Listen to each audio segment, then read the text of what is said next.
बिस्मिल्लाहिर्रहमानिर्रहीम। आज की इस वीडियो में हम डिस्कस करेंगे 10th क्लास बायोलॉजी का जो बोर्ड का पेपर होता है इसको किस तरह अटैम्प्ट करना चाहिए कि आपके बायोलॉजी के पेपर में पूरे 60/60 नंबर आ जाएं।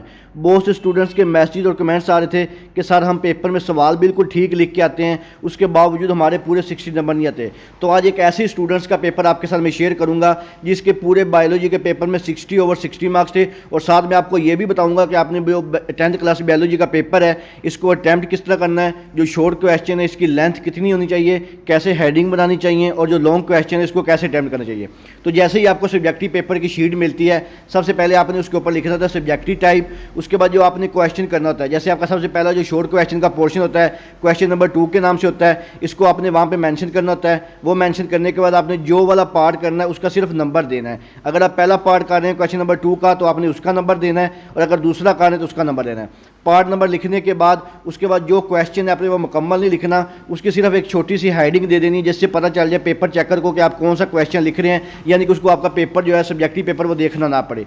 हेडिंग देने के बाद उसके बारे में आपने उसकी जो डेफिनेशन है जो भी लिखनी है, उसके बाद उसका जो रोल है वो लिखना है। उसके मजीद उसकी जो हेडिंग है पेपर में आप जितनी इसमें ये हेडिंग देंगे उतना एक तो लेंथ ज़्यादा हो जाएगी क्वेश्चन की, और आपको उसमें जो 2 नंबर मिलने के चांसेस भी बहुत ज़्यादा होंगे। तो बायोलॉजी के पेपर में कोशिश किया करें कि एग्जाम्पल, ठीक है, उसकी अगर कोई डायाग्राम है तो वो लाजमी ड्रा करने विद लेबल के साथ, ठीक है। अगर उसके अलावा उसका कोई रोल वगैरह या कोई छोटा से पॉइंट्स होते हैं तो उनको साथ लाजमी मेंशन किया करें, उससे बहुत अच्छा इंपैक्ट पड़ता है। ये अभी वही क्वेश्चन है जो यहाँ पे जाके मुकम्मल हुआ है, तो फिर जाके देखिएगा आपको इतना अगर आप शॉर्ट क्वेश्चन लिखेंगे तो आपको 2 नंबर मिलेंगे। और जैसे ही आपका शॉर्ट क्वेश्चन मुकम्मल हो जाए उसके नीचे आपने ऐसे एक छोटी सी लाइन लाजमी लगानी है जिससे पता चल जाए पेपर चेकर को कि यहाँ पे आपका जो क्वेश्चन का पार्ट है वो मुकम्मल हो चुका है। इसके बाद नेक्स्ट आपने जो इसका पार्ट करना है क्वेश्चन नंबर 2 का, उसी तरह बिल्कुल आपने उसकी हेडिंग देनी है। अगर 2 चीज़ों के दरमियान डिफ्रेंशिएट आ जाए, डिफरेंस आ जाए, तो आपने बिल्कुल इसी तरह दरमियान में लाइन लगा के उन दोनों का डिफरेंस लिखना है। किन किन का डिफरेंस लिखने हैं उन दोनों का नाम लिख देना, जैसे यहाँ पे बोन और कार्टिलेज का लिखा हुआ है। तो सबसे पहले आप जिनका डिफरेंस लिख रहे हैं आपने उनकी डेफिनेशन लिख देनी है।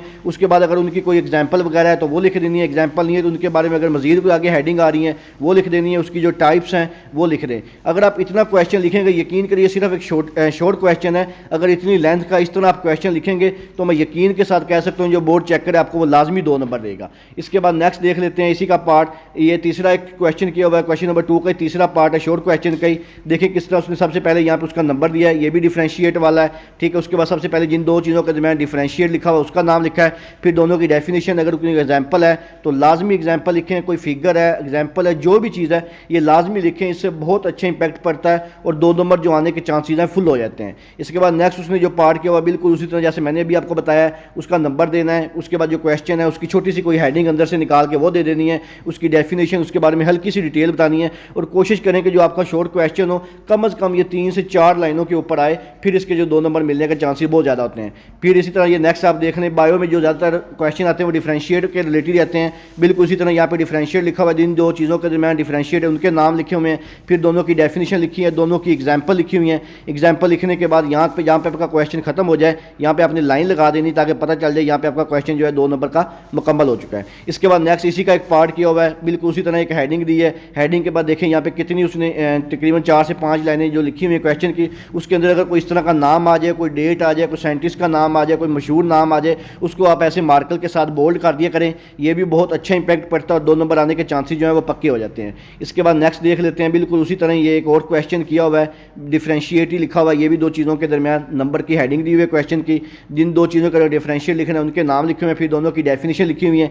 डेफिनेशन के बाद उनके अगर कोई एग्जाम्पल है वो लिख दे, फिगर है वो बना दे, कोई टाइप्स है वो लिख दे, काजीज है वो लिख दे, यानी कि कोई ना कोई चीज़ उसके रिलेटेड हो वो आप लिखेंगे। आप देख लें ये शॉर्ट क्वेश्चन सिर्फ इतना लिखा हुआ है, फिर जाके आप कह सकते हैं कि इसमें से 2 नंबर इसको नाम मिले हों। और बच्चे हमारे क्या करते हैं, सिर्फ एक एक लाइन की डेफिनेशन लिख देते हैं, एक एग्जाम्पल दे देते हैं और आके कह देते हैं कि सर हमारे बायो में पूरे नंबर नहीं है, जबकि हमने क्वेश्चन सारा सही किया था। अब आगे इसी क्वेश्चन का एक तीसरा पार्ट शुरू हो गया बायोलॉजी का, आपका जो क्वेश्चन नंबर 3 होता है शॉर्ट क्वेश्चन का, इसका सबसे पहला जो पार्ट किया हुआ वो लिखा हुआ है, उसके बारे में थोड़ा सा बताया, ज्वाइंट्स क्या होते हैं, उसकी टाइप्स क्या होती हैं, ठीक है। ये मुकम्मल हेडिंग के साथ बताया हुआ कि आपका जो पेपर में लॉन्ग क्वेश्चन होता है इसको आपने किस तरह अटैम्प्ट करना होता है, किस तरह हेडिंग देनी होती है, फिर उसके बाद उसकी आगे जो मजीद एग्जाम्पल है वो देनी होती हैं, इनके आगे जो पॉइंट्स होते हैं एग्जाम्पल, इनको डिटेल के साथ आपने बताना होता है। कोई टाइप्स आ जाएँ वो बतानी है, एग्जाम्पल आ गई है, कॉजेज़ आ गए हैं, कोई फिगर आ गई है, उसको आपने डिटेल के साथ उसके अंदर मेंशन करना है। फिर इंशाल्लाह आपको उसके पेपर में जाके जो 2 नंबर हैं वो लाजमी मिलेंगे। जैसे यहाँ पे देखिए डेफिनेशन है, फिर फंक्शन है, कोई काज आ गई, एग्जाम्पल आ गई है, फिगर आ गई है, ठीक है, कोई टाइप्स आ गई हैं, वो लाजमी साथ मेंशन करें।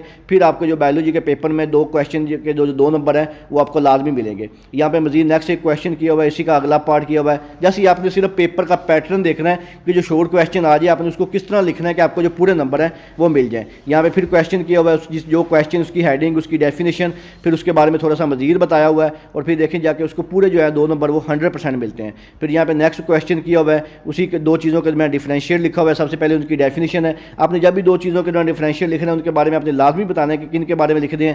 फिर ये एक और मजीद क्वेश्चन है जिनके बारे में डिफरेंशिएट लिखा है, उसका लिखा हुआ है, उनकी डेफिनेशन, उनकी जो कमियाँ कुताहियाँ, कॉजेज़, टाइप्स वगैरह होती हैं वो लाजमी लिखें। इसी तरह फिर ये मजीद नीचे एक और क्वेश्चन किया हुआ है। जस्ट आपने पेपर का पैटर्न देखना है कि किस तरह आप जो पेपर है उसको अटैम्प्ट करें, उसमें किस तरह आपके पेपर में ये खूबसूरती आ सकती है कि जो चेकर है आपका पेपर देखते साथ ही आपका सारा सवाल ना पड़े, जैसा आपका जो पेपर प्रेजेंटेशन से इतना मुतासर हो जाए कि आपको पेपर में शॉर्ट क्वेश्चन है जिसमें पूरे नंबर दे दें, और जो लॉन्ग क्वेश्चन है उसमें भी पूरे नंबर दे दें। ये देखें आप किस तरह उसने शॉर्ट क्वेश्चन को, लॉन्ग क्वेश्चन को डिटेल के साथ यहाँ पे बताया हुआ है, और इंशाअल्लाह इसी के मुताबिक अगर आप अपना पेपर करेंगे तो मैं 100% गारंटी के साथ कह सकता हूँ कि आपके जो पेपर में पूरे जो है 10th क्लास बायोलॉजी में पूरे नंबर आएंगे। तो ये थी आपकी 10th क्लास बायोलॉजी की जो ऑफिशियली बोर्ड की पेपर पैटर्न है, जिसके मुताबिक आप पेपर को अटैम्प्ट करके पूरे 60 ओवर 60 नंबर हासिल कर सकते हैं। इसके अलावा अगर आपके ज़हन में किसी किस्म का प्रेजेंटेशन के मतलब कोई भी सवाल हो, आप मुझसे कमेंट सेक्शन में पूछ सकते हैं। दुआओं में याद रखिएगा। जज़ाकल्लाह। अल्लाह हाफ़िज़।